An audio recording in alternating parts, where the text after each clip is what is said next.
አንዱ የአብይ አገር አፍራሽ አካሄድ ይሄ ያረጀ ያፈጀ ነገር ይዞ መጥቶ አሰብ ምናምን በሚል እንግዲህ ካርዶቹን ጥሎ ጨረሳቸው። ከትላንት ወዲያ ከቴዲ ጋር ስናወራ ነበር አይደል? ቴዲ ሪዮስ ሰምታችኋል። የአብይ የቀረው ካርድ አለ ወይ የሚለውን ነገር አንስተን ነበር። ሁሉንም ካርድ ጣለ። አሁን መጨረሻ ሲመጣ ለካ ቺያሰብ ወደብና ባነሳት የሆኑ ሰዎችን ነቃ አደርጋለሁ። ይሄ ነው አመለካከቱ። ይሄ በጣም ሲሪየስ ነው። ዋንስ የሄደ ያለቀ ጉዳይ ነው። ይሄ ጉዳይ ለከተመ ጉዳይ ነው። በጦርነት ልትመልክ ከዚህ በኋላ ኢትዮጵያ ከኤርትራም ጋር መዋጋት የለባትም፣ ከማንም ጋር መዋጋት የለባትም። ማንም ጦርነትን መደገፍ የለበትም። በዚህ አጋጣሚ የትኛውም አይነት ጦርነት የእርስ በርሱ ወደ ውጭም ያለ ጦርነት በተለይ ለወደብ ለምናምን ተብሎ የሚባል ጦርነት እዛው በጸበል ነው መባል ያለበት። እዛው በጸበል ኢትዮጵያውያን በዚህ ጉዳይ ላይ እንዳትታለሉ። ኤርትራ ህዝብ ነው የሚበልጥባችሁ። ነገ ከነገ ወዲያ ኢኮኖሚ ውደቱ በመጣ ቁጥር ምንም ችግር የለውም። ኢኮኖሚክ ውደት ነው ባይዘው ያሰቡደ ምን ያመጣል? አሁን ይሄ ጄኔሬሽን ማሰብም አቁሟል። አሁን አሰብ ምናምን ብትለው እንደ ድሮ ፓርቲ ሲቋቋም አሰብን አስመልሳለሁ ምናምን በሚል ነገር የአንገቴ ላይ ካራ ይባላል በአንገቷ ተቆርጦ ምናምን የሚባለው ዘፈን አሁን ታሪክ ሆኗል። በቃ በግልጽ ልንገራችሁ ታሪክ ሆኗል። 95 የዶክተር አብይ ውሸቶች አለኝ 95 መቶ ሲሞላ እየተቆጠረ ያው ግልጽ ውሸት ዛሬ የተናገረው ነገር ማይደግም ሰልፍለስ የአባይ ግድብን የሚገድብ ሰው በጠራራ ፀሐይ መልፋት ነው እንዴ ሰልፍለስ? ኢንጂነር ስመኘው መልፋት ነው ሰልፍለስ? ከሻቢያ ጋር ተባብሮ የኢታማዦር ሹም መልፋት መግደል ነው ሰልፍለስ? አገር መውደድ እንትን ማለት ሴራ ጠንስሶ አማራ ክልል እነ ዶክተር አምባቸውን መልፋት ነው የአገር ታማኝ ሆን? አፍራለሁ። በጣም ነው ማፍረው። እና ዶክተር አብይ እስካለ ድረስ አይኖ ኤጀንቶች አሉት። ኤጀንቶቹ እንደዚህ ነው መጥተው የሚከራከሩለት። ግን ኢትዮጵያ ለመኖሯን ጉዳይ ያጠራጠረኛል። ፋይናል መኖሯን ነው ያጠራጠረኛል። እስከዛ ድረስ ወጫዋም አይደለም፣ ታማኝም አይደለም፣ ባላደራም አይደለም፣ ሰልፍለስም አይደለም። የነዚህ ተቃራኒዎች ጄኖሳይደር ከዳተኛ ክህደት የሚፈጽም ባንዳ የጠላት ጦር አንጥቶ አገር ያጠፋ የኢትዮጵያ ሬዚጂዋል ያው ምናልባት ስክራፕ ቫልዩ ባሰላ እንኳን ምስንት ስክራፕ ቫልዩ እንደሚኖረው ማላቀው የኢህአዴግ ዝቃጭ። በነገራችን ኢህአዴግ ተጨንቆ የዝቃጩ ማለት አብይ አህመድ ማለት በዋነኛነት አገዛዙ ያተኮረው ቅጥረኛ ምልመላ ላይ ነው። መቼም የሰው ልጅ እኔ እስከማውቀው ድረስ በትምህርትም በልምድም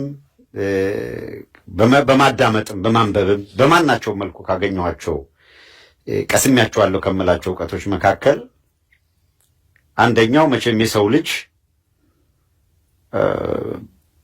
ሕሊናና የሞራል ተጠየቆች አሉት እና የሰው ልጅ ከፈለገው ነገር ቢጋረድ አትሊስት ማታ ሲተኛ ከገዛ ሕሊናው ጋር ይተኛል ይባላል። እንደው እግዚአብሔር ባይፈራ እንኳን ሕሊና የሌለውስ ሕሊናን ይኸውልህ ማንም ቢሆን የሰው ልጅ ለሚሰራው ስራ ወንጀል መሆኑን የማያውቅ የለም። በነገራችን ላይ አንለስ በቃ ቶታሊ የአእምሮ ጤና ችግር የሌለበት ካልሆነ በቀር እየሰራ ያለው ወንጀል፣ እየሰራ ያለው ክፋት፣ እየሰራ ያለው ኃጢአት መሆኑን ኔቸር ራሱ ይነግረዋል። ስህተት መሆኑን ያውቀዋል። ነገር ግን ያንን ስህተት በማናቸውም አመክንዮ በማናቸውም ምክንያት ገንዘብ ይሁን ዝና ይሁን በቀል ይሁን ጥላቻ ይሁን በየትኛው ምክንያት ራሽናሊቲውን ገንዘብ ሊቀማው ይችላል፣ ዝና ሊቀማው ይችላል፣ ጥላቻ ሊቀማው ይችላል፣ በቀል ሊቀማው ይችላል ወዘተረፈ። ያንን ራሽናሊቲ ድፍን አድርጎ ምንም እንዳልተፈጠረ ይቁም እንጂ ለዛ እኮ ነው ሁሉንም አይተህ ከሆነ ፈጣሪ እንኳን የለም ብለው ሙልጭ አድርገው የካዱ ሰዎች በቃ እድሜ ልካቸው ኑሮ መጨረሻ ላይ የሆነ ኃይል ነበረ ይቅርታ ጠይቀው ልክ ሲያዝ የማይናዘዝ ኑዛዜ የሚለውም ቃል የሚሰራው ለዛ ነው። አንዳንዱ ሰው እኔ በእውነት ግድ የለም እንደው ተገልበጥ ሰው የሆነ ከአንድ ቦታ ወደ አንድ ቦታ የሚታጠፍ እንደው ህሊና ያለው ሰው አብይ አህመድን እየሄደበት ያለውን መንገድ በገለጹበት እየተንዘረዘረ እየተንቀጠቀጠ በገለጸበት መጠን ለመደገፍ እንደገና ምንም የተለወጠ በሌለበት ምን አይነት ሞራል፣ ምን አይነት ህሊና ነው? ምን አይነት ተፈጥሮ ነው እንደዚህ አንድን ሰው እንደዛ ሊያደርገው የሚችል?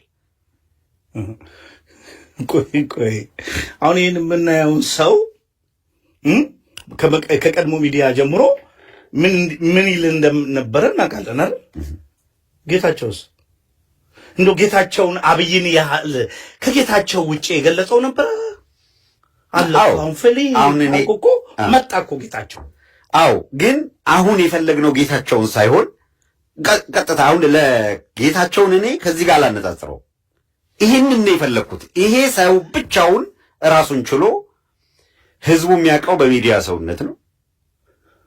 ህዝቡ የሚያውቀው ፖለቲካ ተነትናለሁ ሲለው ባለፉት ጊዜያቶች አብይ አህመድን የገለጸበት ምክንያቱም ጌታቸውን በተደጋጋሚ ጊዜ አምጥተን ትላንት ያለው ዛሬ ካለው ትላንት ያለው ዛሬ ካለው ጋር አቅርበነዋል።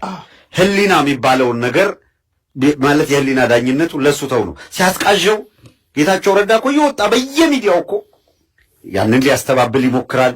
የሆነ ቀን ያለውን የሆነ ነገር ሲለው ታያለ ለማስተባበል። እውነት እኔ አንድ ቃል በተለይ የማስታውሰው ከዚህኛው ጋር የኢቲቪ ፕሮግራም ነው የተዘጋጀው። ምን የሚል ነበር? የሆነ ወቅት ላይ ወደ ካገዛዙ ጋር የድብቅ ግንኙነት ጀምረሃል ይባላል።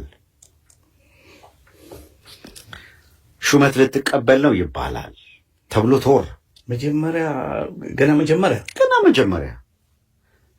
ገና ኢትዮ 360 ሚዲያ ተጀምሮ ፕሮግራም በነበረበት ጊዜ እነታከለውማ ጋር ተገናኘ፣ ሊሄድ ነው፣ ሹመት ሊቀበል ነው ይባላል። በየሚዲያው ይወራ ነበር። ተገናኝቷል፣ በድብቅ ተገናኝቷል። ይሄ ሲነገር እንዲህ የተባለ እየተወራ ነው። ራሱ ብሎታል በአደባባይ። በነገራችን ላይ እንዲህ ተብሎ እየተወራ ነው። እኔ ለዚህ ምላሽ መስጠት አለብኝ። ብሞት ይሄን ያለው በእውነት ነው የምናገረው። ቪዲዮ እኮ አለ። የግድ ልክ እንደዚህ ቪዲዮ አምጥተን እዚህ ማሳየት አለብን። ብሞት አለ ብሞት ከዚህ ስርዓት ጋር እንዲህ እየተባልኩ ነውና ምላሽ ዛሬ መስጠት አለብኝ እና ምን ብዬ ነው ምላሽ የምሰጠው ብሎ ጠየቀኝ። ሐሳብ ምን ብል ይህንን ደግሞ ብሎ ጠየቀኝ ስል እኔና እሱ ተነጋግረን የቀረ ነገር አይደለም። እንደገና አደባባይ ወጥቶ ጠይቄው ምን ልበል ብሎ እንዳውም ይሄንን ሐሳብ የሰጠኝ እሱ ነው፣ እሱን ተጠቅሜ ተናግሬያለሁ ብሎ እሱንም አየር ላይ ተናግሮታል። ስለዚህ እኔ አድማጮች ምንም ወዲያ ወዲህ የምልበት ነገር የለም። ሁለቱም አየር ላይ ያለ ነገር እና ምንድን ነው መመለስ ያለብኝ? አንተ እርግጠኛ ነህ ከዚህ ስርዓት ጋር ምንም አይነት ግንኙነት የለህም? አንተ እርግጠኛ ነህ? ይሄንን ስርዓት ከሀስከፈ ማቀው ነው። እንዴት ተመልሼ ወደዛ ልሄድ ይችላል? እንደው መሞት አይሻለኝም ወይ? እንግዲህ አንድ አባባል አለ፣ መጽሐፍ ቅዱሳዊ ነው፣ መንፈሳዊ ነው። ውሻ ወደ ትፋቱ እንዲመለስ እኔ ወደ ተፋሁት አልሄድም። ወደ ትፋቴ ከተመለስኩ ከሰው ሳልሆን ከሰው ተራወጥቼ እንደ ውሻ ሆኛለሁ ማለት ነው። ወደ ተፋሁት ከተመለስኩ ብለህ ልትገልጸው ትችላለህ። ስትሮንግ መግለጫ ነው አልኩት። ወጥቶ አየር ላይ ፕሮግራም ላይ እኔም ባለሁበት ውሻ ወደ ትፋቱ እንዲመለስ እኔ ወደዛ ስርዓት ከተመለስኩ ከሰው ተርታ ወጥቼ እንደ ውሻ ሆኛለሁ ማለት ነው አለ። ዩቲዩብ ላይ ግቡና ፈልጋችሁ አምጡት።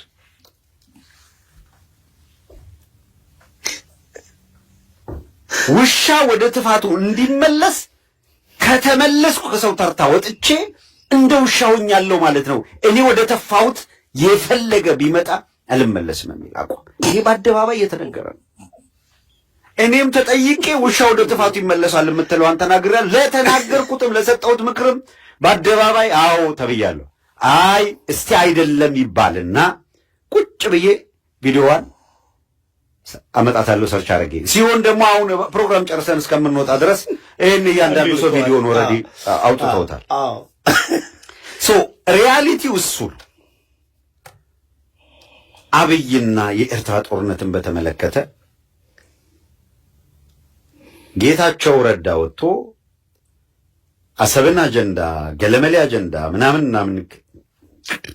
የሚል ነገር ከዚህ በፊት እንዳለ የተናገረው አለ። ስለ ጌታቸው ብዙ ብለናል። የአብይ 95 የአብይ ግትልትል ውሸቶች የሚል ፕሮግራምም ነበረው እና 95 ቁጥር ያለው 100 እስከሚደርስ ደግሞ እየጠበቅኩ ነው።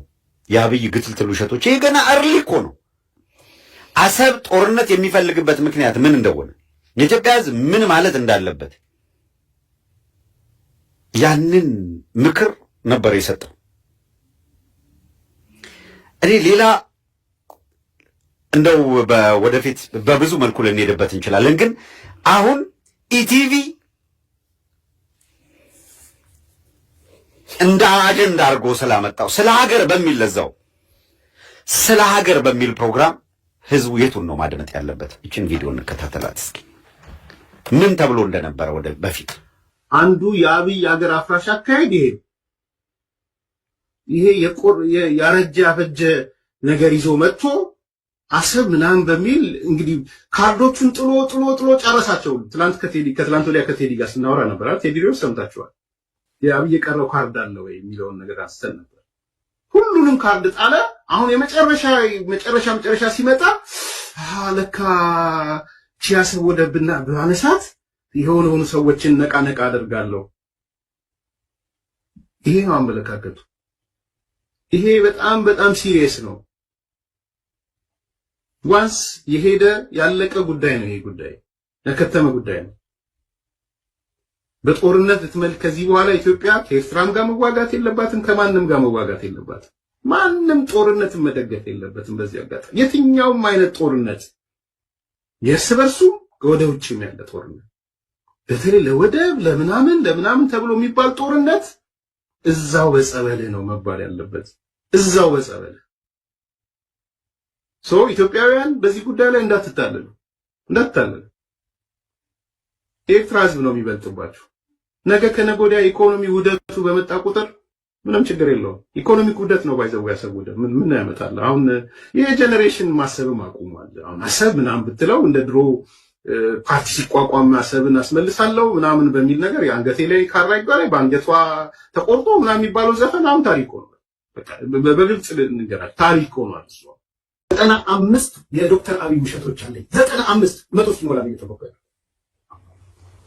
ያው ግትልትል ውሸት ዛሬ የተናገረው ነገም አይደግም። ሰልፍለስ የአባይ ግድብን የሚገድብ ሰው በጠራራ ፀሐይ መልፋት ነው እንዴ? ሰልፍለስ ኢንጂነር ስመኘው መልፋት ነው ሰልፍለስ? ከሻቢያ ጋር ተባብሮ የኢታማዦር ሹም መልፋት መግደል ነው ሰልፍለስ? አገር መውደድ እንትን ማለት ሴራ ጠንስሶ አማራ ክልል እነ ዶክተር አምባቸውን መልፋት ነው የአገር ታማኝ ሆን? አፍራለሁ። በጣም ነው ማፍረው። እና ዶክተር አብይ እስካለ ድረስ አይኖ ኤጀንቶች አሉት። ኤጀንቶቹ እንደዚህ ነው መጥተው የሚከራከሩለት። ግን ኢትዮጵያ ለመኖሯን ጉዳይ ያጠራጠረኛል። ፋይናል መኖሯን ነው ያጠራጠረኛል። እስከዛ ድረስ ነው በጨዋም አይደለም ታማኝም አይደለም ባላደራም አይደለም ሰልፍለስም አይደለም። የነዚህ ተቃራኒዎች ጄኖሳይደር ከዳተኛ ክህደት የሚፈጽም ባንዳ የጠላት ጦር አንጥቶ አገር ያጠፋ የኢትዮጵያ ሬዚጁዋል ያው ምናልባት ስክራፕ ቫልዩ ባሰላ እንኳን ስንት ስክራፕ ቫልዩ እንደሚኖረው ማላቀው የኢህአዴግ ዝቃጭ። በነገራችን ኢህአዴግ ተጨንቆ የዝቃጩ ማለት አብይ አህመድ ማለት አንድ ሰው እንዴት አድርጎ ወደ ጥፋቱ ተፋሁት ወደሚለው እንዴት የሚመለስበት ህሊና ከየት መጣ? ራሽናሊቲ ቢኖር ኖሮ ይሄ የሆነው በዚህ መንገድ ይሄ በሆነ እንደው ጀስቲፋያብል ሪዝን ኖሮ ቢሆን ኖሮ ልትሰሙት ትችላላችሁ። ለምሳሌ አብይ አህመድ ግትልትል ውሸታም ነው 95 ነው 100 እስኪደርስ ካለ በኋላ አሁን አብይ ምናልባት በአማካኝ ከ1000 በላይ ደርሷል። ውሸት አቁሞ ቢሆን ኖሮ አይ ውሸት አቁሞ ተጸጸተ ሊባል ይችላል። ጦረኛ አትሁኑ፣ የውስጥም የውጭም ጦርነት አትደግፉ በፍጹም ካለ በኋላ እንዴት የሰው ልጅ ተገልብጦ አትችሉትም በለው። አሰብን አብይ አህመድ ሊጠቀምበት ነው፣ ኢትዮጵያውያን በፍጹም እንዳትሞኙ ተጠንቀቁ ከተባለ በኋላ አሰብ ያንተ ነው፣ አሁን አሰብ ያንተ ነውና ለአሰብ መዋጋት ለሀገር መስራት ነው፣ አልዋጋም ማለት ባንዳነት ነው። መቼም የኢትዮጵያ ሕዝብ ሁሉንም ይሰማል አይደለ? ትናንትናም ዛሬም ያለንበትን ሁኔታ እያየን የመጀመሪያው ጦርነት ሲጀመርና ብዙ ጊዜ ደጋግሜ አንስቼዋለሁ። የኖሞር እንቅስቃሴ አድርገው እዚህ ዲሲ ላይ የኤርትራና የኢትዮጵያን ባንዲራ ይዘው በተሰለፉ ጊዜ በደማቁ ከተናገርኩት ነገር አንዱ ዛሬ የኢትዮጵያና የኤርትራን ባንዲራ እንደ አንድ ባንዲራ አድርጋችሁ ኤርትራውያንም ኢትዮጵያውያንም በጋራ ቆማችኋል።